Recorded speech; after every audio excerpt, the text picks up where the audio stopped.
এবার আওয়ামী লীগের সাধারণ সম্পাদক ওবায়দুল কাদেরকে উদ্দেশ্য করে বিএনপির মহাসচিব মির্জা ফখরুল ইসলাম আলমগীর বলেছেন, আসেন এবার খেলা হবে। তিনি বিগত সরকারের জঞ্জাল পরিষ্কার করে নির্বাচনী মাঠে এসে ওবায়দুল কাদেরকে খেলার আহ্বান জানান। বৃহস্পতিবার 19 সেপ্টেম্বর বিকেলে ঠাকুরগাঁওয়ের পীরগঞ্জ উপজেলা বিএনপি আয়োজিত গণহত্যার দায়ে শেখ হাসিনা ও তার দোষরদের বিচার দাবিতে অনুষ্ঠিত জনসভায় প্রধান অতিথির বক্তব্যে এসব কথা বলেন তিনি। অন্তর্বর্তী সরকারের উদ্দেশ্যে মির্জা ফখরুল বলেন, এই মুহূর্তে মানুষের পালস বুঝতে হবে।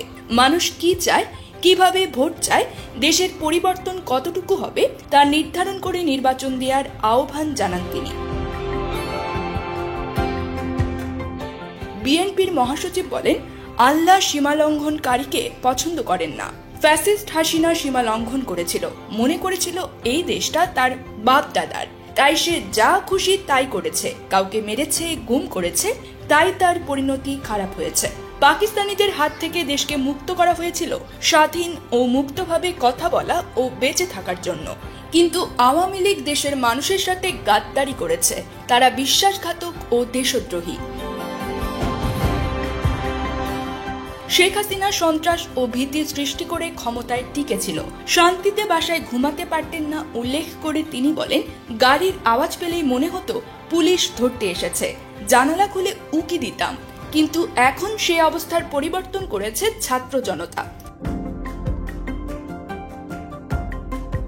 বিএনপির মহাসচিব মির্জা ফখরুল আরও বলেন, ডক্টর মোহাম্মদ ইউনূস পৃথিবী জুড়ে সম্মান পেলেও হাসিনা তাকে কখনোই সম্মান দিত না, উল্টো তাকে মামলা দিয়ে জেলে দিতে চেয়েছিল।